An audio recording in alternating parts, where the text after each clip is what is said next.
5 years ago, she looked at his worn shoes and said, "I need more than love, Ethan. I need security." Today he walked into her office, not as the poor intern she'd rejected, but as the man who just bought her prison and held the key to her escape. Welcome to Mind Explained, where stories come alive. Don't forget to subscribe, like, and share. Let's dive in. He was 3 months into his unpaid internship at Montgomery and Sterling Industries, working 16-hour days for the privilege of fetching coffee and making photocopies. But he wasn't just any intern. Every night after the executives went home to their townhouses and penthouses, Ethan stayed. He studied their deals, analyzed their strategies, found the inefficiencies they were too comfortable to see. He wrote proposals no one asked for, designed solutions to problems the company didn't know it had, and he fell in love with Rachel Montgomery. She wasn't like the other executives, hungry, ruthless, stepping on anyone to climb higher. Rachel was the CFO's daughter, brilliant with numbers, kind to the cleaning staff, and she actually remembered people's names. She'd been the one to interview him for the internship, the one who'd looked past his threadbare suit and seen something worth investing in. "You think differently," she'd said during that interview, tapping his portfolio. "Everyone else shows me what they've done. You showed me what you could do. That's rare." For 3 months, their relationship had been professional. Polite good mornings, collaborative project discussions, nothing more. Until the night Ethan found her crying in the empty break room at 11 p.m., her perfect composure shattered. "Hey," he'd approached carefully, like she was a wounded bird. "Are you okay?" She'd looked up, mascara streaked, and laughed bitterly. "Do I look okay? You look human. It's a good look on you." That pulled a real laugh from her. "Sit. If you're going to witness my breakdown, you might as well be comfortable." They talked until 2 a.m. She told him about the pressure, her father's expectations, the board's scrutiny, the way everyone saw her last name before they saw her competence. He told her about his mother, working 3 jobs to put him through community college before she died of exhaustion disguised as a heart attack. About his determination to build something that mattered, to prove that poverty wasn't destiny. "You will," Rachel had said softly, her hand covering his on the table. "You're going to do extraordinary things, Ethan Cross. I can feel it." That was the night everything changed. After that, they found excuses to work late together. Collaborative projects became coffee runs, became dinners at cheap diners Ethan could afford. Rachel never complained about the grease-stained menus or the cracked vinyl booths. She laughed at his jokes, challenged his ideas, and looked at him like he was someone worth knowing. Ethan fell hard and fast. 6 weeks later, standing on the roof of the Montgomery and Sterling building during the company's summer gala, with the city lights spread below them like scattered diamonds, he kissed her. She kissed him back. "This is crazy," she whispered against his lips. "The good kind of crazy. The terrifying kind." But she was smiling. For 2 months, they lived in a bubble. Secret meetings, stolen kisses, a relationship they kept hidden because they both knew what people would say. That she was slumming, that he was using her, that it could never work. Till the night Rachel's father cornered her in his office, and everything fell apart. Our umpanentning fell apart. Ethan knew something was wrong the moment Rachel walked into the conference room. Her face was pale, her hands trembling as she clutched a folder like it was a life preserver. "We need to talk," she said. "Somewhere private." They went to the roof, their place, where they'd first kissed, but this time the city lights felt harsh, accusing. "My father knows," Rachel said without preamble, "about us." Ethan's stomach dropped. "How? Does it matter?" "He knows, and she swallowed hard. He's giving me an ultimatum. What kind of ultimatum? Son, Travis, my stepbrother, has been asking me out for months. Dad wants the families united, thinks it would be good for business, for legacy. Her voice was hollow. He says if I don't end things with you and seriously consider Travis, he'll pull your internship. Make sure you never work in this industry again. He has that power, Ethan. He can blacklist you. Ethan felt something cold settle in his chest. So break up with me. Tell him we're done. He wants more than that. He wants me to. She couldn't finish. To marry Travis. Ethan said it for her. I told him no. I told him that what we have is real. Rachel was crying now, quiet tears tracking down her face. But he said if I choose you, I'm choosing poverty. That love doesn't pay rent or medical bills or put food on the table. That I'm being childish and naive. What did you say? The silence that followed was the loudest thing Ethan had ever heard. Rachel, what did you say? She looked at him, and in her eyes he saw the answer before she spoke it. I said I'd think about it. You'd think about it. The words tasted like betrayal, about marrying someone else, about destroying what we have. Ethan, I've been poor. Before Dad made his fortune, we had nothing. Remember eating ketchup packets for dinner. I remember hiding from landlords, wearing the same clothes until they fell apart. I swore I'd never go back to that. I'm not asking you to be poor. I'm asking you to believe in me, to give me time to build something. How much time? A year? 5 years? 10? Her voice broke. What if you don't make it? What if we struggle forever? What if we end up resenting each other? What if we don't? He grabbed her hands. Remember eating ketchup packets for dinner. I remember hiding from landlords, wearing the same clothes until they fell apart. I swore I'd never go back to that. I'm not asking you to be poor. I'm asking you to believe in me, to give me time to build something. How much time? A year? 5 years? 10? Her voice broke. What if you don't make it? What if we struggle forever? What if we end up resenting each other? What if we don't? He grabbed her hands. Rachel, I love you. I will work every day for the rest of my life to give you the security you need. But I need you to believe in us. She pulled her hands away. I want to. God, Ethan, I want to. But I'm scared. I'm so scared of being poor again. Of watching everything fall apart. So you're going to marry a man you don't love? Live a lie? Sacrifice your happiness for a bank account? It's not that simple. Exactly that simple. His voice rose, desperation bleeding through. You either believe in us or you don't. You either love me enough to take the risk or you don't. Rachel wrapped her arms around herself, and Ethan could see her building the walls back up, brick by brick. The vulnerable woman from the break room was disappearing, replaced by the CFO's daughter who made hard choices and didn't look back. Need more than love, Ethan, she whispered. I need security, stability, a future I can depend on. I'm offering you that future. No, you're offering me a promise, a hope, a maybe. She met his eyes, and he saw the decision there, cold and final. Travis is offering me guarantees. The words hit like a physical blow. Ethan stepped back, feeling the ground shift beneath him. So that's it? You're choosing him? I'm choosing survival. You're choosing a cage. His voice was raw. And one day, you're going to wake up in that cage and realize what you gave up. Who you gave up, maybe. But at least I'll wake up in silk sheets instead of wondering how I'll pay rent. It was cruel, deliberately cruel. A wall so thick he couldn't penetrate it. Ethan looked at the woman he loved.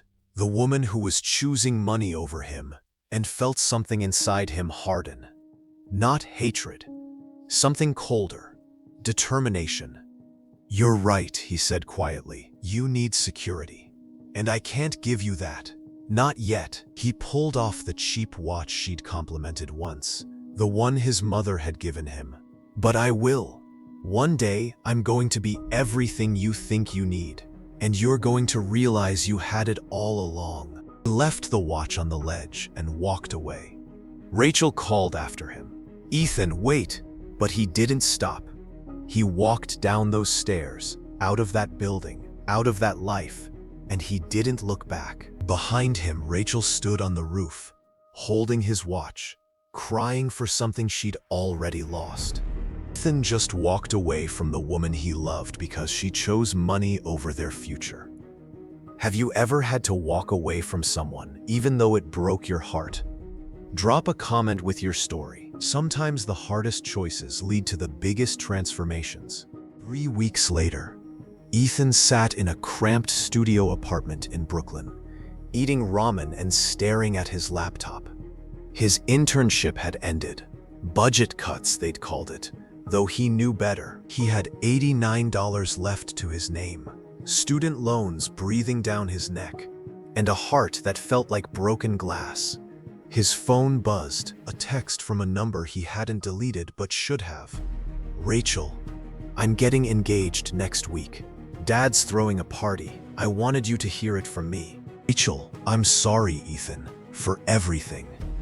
Rachel, I hope you find someone who can give you what you need. Ethan stared at those messages for a long time. Then he typed one response. Thank you for showing me exactly what I'm capable of. Watch me. He deleted her number, closed his laptop, and made a decision. He had nothing left to lose, which meant he had everything to gain. For the next 6 months, Ethan worked 3 jobs: barista by day, bar back by night, freelance coding on weekends. He slept 4 hours a night, lived on coffee and determination, and poured every spare moment into the idea that had been burning in his mind since his internship, a software platform that would revolutionize supply chain management. He pitched it to 17 venture capital firms. 16 said no. 17th, a boutique firm run by a woman named Madame Janet, who'd built her fortune from nothing, said, I like your fire, and I like your code better. I'll give you $100,000 for 20%. Don't make me regret it. Ethan didn't. Within a year, his platform, Cross-Chain Solutions, had landed 5 major clients. Within 2 years, it had gone international. Within 3, Ethan was on the cover of Forbes 30 Under 30. He could have been satisfied there, could have ridden that success into a comfortable life. But every time he closed his eyes, he saw Rachel on that roof, heard her voice. I need more than love, Ethan. I need security. Security. Fine. He'd show her security. By year 4, Cross-Chain had been acquired by a tech giant for $400 million. Ethan walked away with $200 million after investors took their cut. He immediately turned around and started an investment firm, targeting undervalued companies with strong fundamentals. Companies like Montgomery and Sterling Industries, the company that had given him his start, then kicked him to the curb. The company run by the man who'd threatened to destroy his career. The company where Rachel Montgomery Sterling, she'd taken Travis's name, he'd seen the announcement, worked as CFO. Took Ethan 8 months of careful maneuvering, shell companies, and strategic stock purchases. But on a Tuesday morning in March, 5 years after Rachel had chosen security over love, Ethan Cross became the majority shareholder of Montgomery and Sterling Industries. He owned them. More specifically, he owned her. And tomorrow, he'd walk through those doors and show her exactly what she'd walked away from. Montgomery and Sterling Industries building looked exactly the same as Ethan remembered. Glass and steel. 40 stories of corporate ambition reaching toward a sky that didn't care. But Ethan Cross was different. He stepped out of a black town car, his car driven by his driver, wearing a Tom Ford suit that cost more than 3 months of his old rent. His shoes were Italian leather. His watch was Patek Philippe. He looked like money because he was money. Security guard didn't recognize him. Why would he? The last time Ethan had walked through these doors, he'd been invisible, just another intern in a cheap suit, practically furniture. "Ethan Cross," he said at the desk. "I'm here to see the executive board. They're expecting me." The guard checked his computer, eyes widening. "Mr. Cross." "Yes, sir. 42nd floor, conference room A. Should I announce you?" "No need. I own the building now. I'll announce myself." He rode the elevator up, watching the numbers climb. Each floor a milestone in his journey. 20 floors ago, he'd been fetching coffee. 30 floors ago, he'd been falling in love. 42 floors, and he'd come full circle. The doors opened. The executive floor was buzzing with nervous energy, assistants whispering, executives in tight clusters, everyone wondering about the mysterious new owner who'd bought controlling interest through a web of shell companies. Announcement had gone out this morning. Ethan Cross, tech billionaire and founder of Cross-Chain Solutions, was the new majority owner. Chaos had ensued. Ethan walked through it all with the calm of a man who'd already won. He passed his old desk, now occupied by another eager intern, and headed toward the conference room. That's when he saw her. Rachel stood at the end of the hallway, frozen, her hand halfway to a door handle. She was dressed in a navy suit, her hair pulled back, every inch the polished executive. But even from this distance, Ethan could see the shock on her face, the way her mouth opened slightly, the way she gripped the door frame for support. Their eyes met. 5 years collapsed in an instant. Ethan made himself walk toward her slowly, deliberately, letting her take in every change. The suit, the confidence, the way he moved like he owned the place, because he did. "Hello, Rachel." His voice was calm, almost gentle, but beneath it, she could hear the steel. "Ethan," her voice came out breathless. You're the new owner? Surprised?" Yes. I didn't know you were in acquisitions. I thought you were in tech." "In success. Tech was just the vehicle." He stopped a few feet away, close enough to see the gold flecks in her brown eyes, far enough to maintain the distance she'd created 5 years ago. "You look well." "You look," she trailed off, her gaze traveling over him, cataloging every expensive detail. "Different. I am different. Turns out rejection is excellent motivation." She flinched. "Ethan." "Conference room A?" He gestured past her. "I have a board meeting. We'll talk later. I have questions about the Q3 financials." "Wait." Her hand shot out, almost touching his arm, then dropped. "You bought the company, my father's company. Why?" Ethan's smile was pleasant and empty. "Because I could, and because it was undervalued." "You've done good work as CFO, Rachel. The fundamentals are strong. With the right management changes, this company could double its value in 3 years." "Management changes," she repeated slowly. "You're firing people. I'm optimizing. It's business. You understand business, don't you? Making hard choices for security, for stability." He let the words land, sharp and precise. "Now, if you'll excuse me, I have a company to run." He walked past her into the conference room, leaving her standing in the hallway, her hand pressed to her chest like she was checking if her heart was still beating. Inside, 10 executives sat around a table, ranging from nervous to hostile. At the head sat Richard Montgomery, older now, grayer, but still radiating the authority that had once terrified a 24-year-old intern. Richard's eyes narrowed when Ethan entered. "You." "Me." Ethan took the seat at the opposite end of the table, the power seat. "Gentlemen, ladies, know what they require. I've done 12 of them. This wasn't hostile. This was strategic. I offered 30% above market value. Your shareholders couldn't sign fast enough. Ethan pulled out a folder. Now, let's talk about the future of Montgomery and Sterling. Or should I say Sterling and Cross. The room erupted. Richard's voice cut through the chaos. You want to rename the company? My company? Or company? And yes, new leadership, new vision, new name. Unless you'd prefer to keep living in the past? Ethan's smile was sharp. But that's not really why I'm here. I'm here because this company has been coasting on legacy for the past decade. Your growth has been stagnant. Your innovation pipeline is empty. You're surviving on old contracts and older relationships. That's not true, Gerald began. It's true. I have the data. More importantly, I have the solutions. Ethan opened his laptop, and a presentation filled the screen behind him.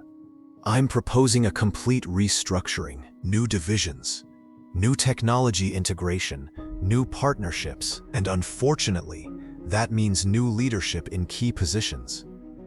The room went silent. You're firing us, Richard said flatly. I'm retiring you, with very generous packages. You built something extraordinary, Richard, but you're tired, and this company needs fresh blood. Ethan's gaze swept the room. I'm offering everyone at this table the option to stay on as advisors, reduced hours, full benefits, equity positions, or you can take your severance and enjoy your retirement. You have a week to decide. And if we refuse, Gerald challenged, then I'll invoke the clauses in your contracts that allow for termination due to restructuring. You'll get the legally required severance, nothing more. Your choice. Richard stood, his hands flat on the table. You're doing this because of Rachel, because she chose my son over you. This is revenge. The room suddenly felt very cold. Ethan stood as well, matching Richard's intensity. This is business. If it were revenge, I'd have destroyed you instead of offering you a golden parachute. But since you brought it up, yes, I remember being a poor intern who wasn't good enough for your daughter. I remember being threatened, blacklisted, thrown away like garbage. And I remember using that pain as fuel to become someone you can't dismiss anymore. He closed his laptop with a soft click. This company needed someone with vision. I have that vision. Whether you want to be part of it or not is your decision. But either way, Montgomery and Sterling is moving forward, with me at the helm. Ethan walked toward the door, then paused. Oh, and Richard, tell Travis I'll need to speak with him. Something about the Atlantic deal he's been mismanaging. I'm sure we'll have a lot to discuss. He left them in shocked silence. Ethan had his own office now, corner office, 40th floor, view of the entire city. It had been Richard's office until this morning. There was a certain poetry in that. He was reviewing acquisition documents when his assistant buzzed. Mr. Cross, Mrs. Sterling is here to see you. She doesn't have an appointment, but she says it's urgent. Ethan glanced at his watch. He'd been expecting this. Send her in. Rachel entered like she was walking to an execution, spine straight, jaw set, but with fear in her eyes. She closed the door behind her and stood there, clearly unsure whether to sit or remain standing. Sit, Ethan said, not unkindly. Please. She perched on the edge of the chair across from his desk. You're really doing this. Restructuring the entire company, pushing out my father. I am. Why? Is this about us? About what happened 5 years ago? Ethan set down his pen and really looked at her. 5 years had changed her too. There were lines around her eyes that hadn't been there, a tightness to her mouth, a dimness to the spark he'd fallen in love with. She looked like someone who'd been slowly dying for a long time. Rachel, if this were about us, I'd have done much worse. Your father threatened to destroy my career. He blackmailed you into a marriage you clearly don't want. He's run this company into comfortable mediocrity while collecting a salary that would feed a small country. Ethan leaned back in his chair, I'm not the villain here. Then why buy the company? Why not just let us go? Because it's a good investment. Because I saw potential. Because he paused, choosing his words carefully. Because sometimes the best revenge isn't destruction. Becoming so successful that the people who doubted you have no choice but to watch you win. Rachel looked down at her hands. She was still wearing her wedding ring, Ethan noticed. A massive diamond that probably cost more than his mother's entire medical bills. I made a mistake, she said quietly. That night on the roof, I chose wrong. Yes, you did. I married Travis because I was scared, and I've been paying for it every day since. She looked up and Ethan saw tears in her eyes. He's not a good man, Ethan. The person I thought I was marrying, charming, stable, secure, that person doesn't exist. Travis is controlling, manipulative. He monitors my phone, my emails. I can't have friends he doesn't approve of. I can't make decisions without his permission. Her voice cracked. I traded you for a prison sentence. Ethan felt something twist in his chest. Not satisfaction, but something closer to sadness. Why are you telling me this? Because you're here. Because I owe you the truth. Because, she wiped her eyes quickly, composing herself. Because I'm divorcing him. The papers are being filed next week. The words hung in the air between them. Does Travis know? Not yet. My lawyer advised me to wait until everything was ready. Travis will fight it.